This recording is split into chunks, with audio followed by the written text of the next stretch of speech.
अमित शहा आणि नरेंद्र मोदी गुजराती आहेत आणि ते इथे येऊन तुम्हाला हरवतात, त्याचा अर्थ समजून घ्या मित्र. ते इथे आल्यावर मराठी सारखे वागतात, ते उत्तर प्रदेशमध्ये गेले उत्तर प्रदेशी माणसासारखे वागतात, ते तिथे जाऊन गुजरातचा अभिमान सांगत नाही.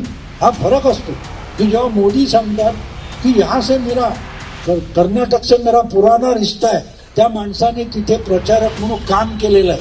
लंडनला पिकनिकला जायचं आणि रिश्ता इथे आहे म्हणून सांगायचं असं होत नाही मित्र. लोक ओळखतात तुम्हाला की हा माणूस आपल्याशी कसा मिसळला.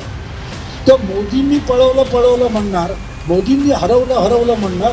मग इंदिरा गांधी हरवत नव्हत्या, राजीव गांधींनी हरवलं नव्हतं. यशवंतराव 1984 निवडणुकीत नाकीत दम आला होता पहिल्यांदा यशवंतराव.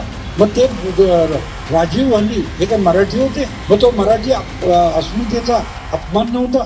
सांगायचा मुद्दा असा की हे आउटडेटेड झालेलं, की एकदा एक्सपायरी डेट झाली एखाद्या औषधाची की ते औषध परिणामकारक नसतं, तेव्हा ही अस्मितेची नाटकं वगैरे आहेत ना, यांची एक्सपायरी डेट होऊन गेलेली.